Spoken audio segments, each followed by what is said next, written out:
দাদারা দিদিরা টাটকা সবজি নিতে চলে আসুন। ও বাঘিনী দিদি বেরিয়ে আসুন, আপনার জন্য টাটকা টাটকা সবজি নিয়ে এসেছি। কি কোথায় আছো? এখানে একটা লাশ দেখছি। ও বাঘিনী ভাবি এদিকে এসো গো, এখানে দেখছি একটা লাশ পড়ে আছে। আরো এই লাশটা এখানে কি করে এলো? আমার আম গাছের সাথে কেন লাশ ঝুলছে? এমনি আমিও তো সেটাই ভাবছি।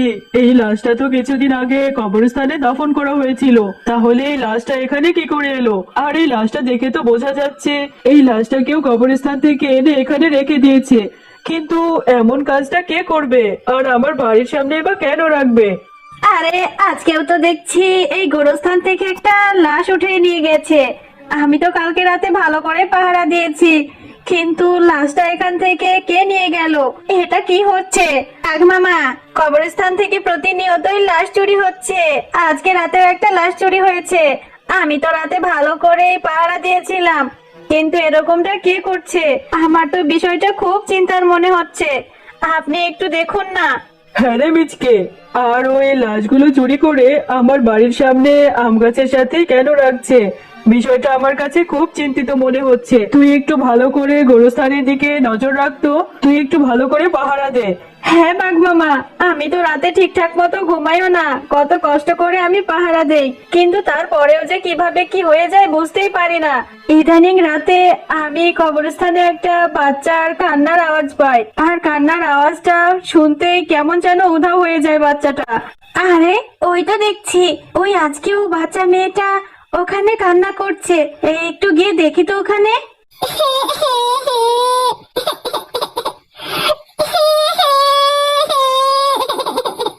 বাচ্চা মেয়েটা এখানে কি করছে? আমি ওখানে গিয়ে দেখি। এই বাচ্চা মেয়েটি তো দেখছি এখান থেকে চলে গেছে। কে জানি, হয়তো আমার মনের ভুল। আমার যে কি হয়েছে, এত রাতে এখানে বাচ্চাই বা কি করে আসে? এটা কি? আমার স্বামীর লাশটা এখানে কি করে এলো? তোমরা কে কোথায় আছো গো? এদিকে এসো। আমার স্বামীর লাশটা আম গাছের সাথে কেন ঝুলে আছে? আমার স্বামী তো আরো 1 সপ্তাহ আগে মারা গেছে। বলতেই সেখানে কবরস্থানের পাহারাদার চলে আসে। আরে বাঘ মামা, আজকেও কবরস্থান থেকে লাশ চুরি হয়েছে। আর লাশগুলো এনে প্রতিনিয়ত আপনার এই গাছের সাথে কেন রাখছে? আমি তো ভালো করে পাহারা দিয়েছিলাম। হ্যাঁ হ্যাঁ, বোঝা হয়ে গেছে তুই কেমন পাহারা দিস। তুই যদি ভালো করে পাহারা দিতি তাহলে আর এমনটা হতো না। বুঝতে পেরেছি, তোকে দিয়ে আর কিচ্ছু হবে না। আজ থেকে তোর সাথে ও বাবা, বড্ড বিপদে পড়ে তোমাদের কাছে এসেছি। তোমরা আমাকে একটু সাহায্য করো না। আমার ছোট্ট নাতনিটা ঘরে ভীষণ অসুস্থ হয়ে পড়ে আছে। আমি বুড়ো মানুষ, নাতনিটাকে ডাক্তারের কাছে নিয়েও যেতে পারছি না। আশেপাশে কোনো গাড়ি নেই। তোমরা আমার নাতনিটাকে বাঁচাও গো বাবা। এসো, আমাকে সাহায্য করো। আমার নাতনিটাকে ডাক্তারের কাছে নিয়ে যাও। আরে ছিচকে, এই বুড়িমা কি বলছে? ওনার নাতনিটা নাকি গুরুতর অসুস্থ। বাচ্চাটাকে আমাদের বাঁচানো উচিত। চল চল, এই বৃদ্ধা বুড়িমাকে সাহায্য করি, ওনার নাতনিকে হসপিটালে নিয়ে যায়। এরপর কবরস্থানের পাহারাদার ও বাঘমশাই সেই বৃদ্ধা শিয়ালিনীর পেছন পেছন যেতে থাকে। আর তারা হাঁটতে হাঁটতেই কিছুক্ষণ পর খেয়াল করে বুড়িটি হঠাৎ করে উধাও হয়ে যায়। আরে বাঘ মামা, দেখলে তো, এই বুড়ি হঠাৎ করেই উধাও হয়ে গেল। আমার কিন্তু এবার বেশ ভয় করছে। আপনি চলুন না, আমরা কবরস্থানেই ফিরে যাই। তাড়াতাড়ি চলুন। এরপর তারা দুজন তাড়াতাড়ি করে কবরস্থানের কাছে চলে যায়, আর গিয়ে দেখতে পায় সেই বৃদ্ধা বুড়িমার এক ভয়ঙ্কর চেহারা। আর সেই বুড়িমা সেখানে বসে বসে কবর করছে। আরে এই বুড়িমা তো দেখছি আমাদের ওখান থেকে ফাঁকি দিয়ে এখানে এসে লাশ চুরি করছে। এই বুড়ি তাহলে লাশ চোর? আমি প্রতিশোধ নেব। আমি প্রতিশোধ নেব তোর বউয়ের উপর। জানতে চাস আমি কেন এটা করছি? সেদিন তোর বউ অন্যায় করেছিল আমার আর আমার ছোট্ট নাতনিটির সাথে। শুনতে চাস সেদিন কি হয়েছিল? আমার ছোট্ট নাতনিটা একদিন তোর বউয়ের আম গাছ থেকে একটা আম পেড়ে খেয়েছিল।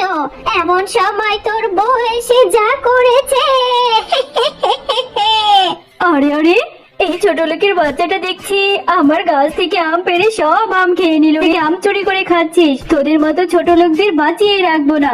আজকে তোকে আমি মেরেই ফেলবো। বল, আর কখনো আম চুরি করে খাবি? আর কখনো চুরি করার সাহস দেখাবি? আরে আরে, এই ছোট লোকের বাচ্চাটা তো দেখছি সত্যি সত্যি মরে গেছে। এখন কি হবে? এই লাশটা নিয়ে আমি এখন কি করব?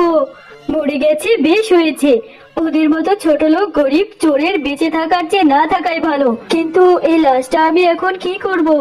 নাতনিটা যে সেই কখন খেলা করতে গেছে, এখনো তো মিনাকে দেখতে পাচ্ছি না।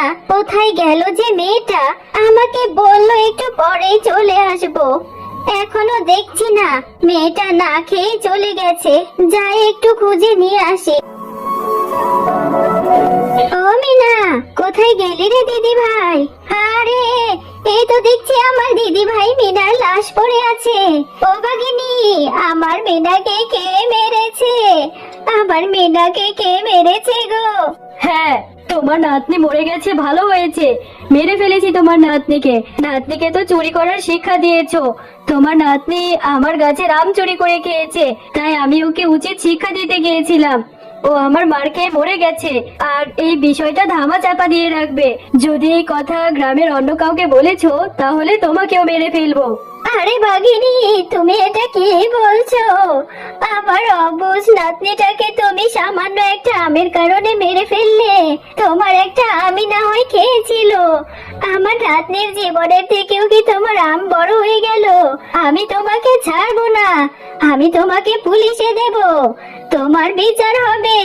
এই কথা শুনে শয়তান বাঘিনী সেই বৃদ্ধা বুড়িমায়ের মাথার উপরে একটা ইট ছুঁড়ে মারে, আর ইটের আঘাতে বৃদ্ধা বুড়িমা সেখানেই পড়ে মারা যায়। আরে আরে, এটা কি হলো? এই বুড়িও তো দেখছি মরে গেল। এখন কি হবে? এখন তো পুলিশ এসে আমাকে ধরে নিয়ে যাবে। এক্ষুনি কিছু একটা করতে হবে। এই লাশ দুটোকে আমাকে লুকোতেই হবে। এরপর তোর বউ শয়তান বাঘিনী আমাকে আর আমার নাতনিটাকে তোর ওই আম গাছের নিচে পুঁতে রেখেছিল। হ্যাঁ বুড়িমা, তোমার কথাটা শুনে বেশ খারাপ লাগলো। সত্যি আমার বউ তোমার সাথে অন্যায় করেছে, কিন্তু তার প্রতিশোধ নিতে গিয়ে তুমি এই কবরস্থান থেকে লাশগুলো কেন উঠিয়ে নিয়ে যাচ্ছ? এটা তো ভালো কাজ নয়। তুমি কি চাইছো? আমি তোর বউকে মেরে ফেলবো। আমি তোর বউয়ের লাশ চাই, তোর বউকে উচিত শিক্ষা দিব। বুড়িমা, তুমি যেটা চাইছো সেটাই হবে। আমার বউকে আমি শাস্তি দেব। তবে তুমি আমাকে কথা দাও, তুমি আর কখনোই গোরস্থান থেকে কোনো লাশ নেবে না।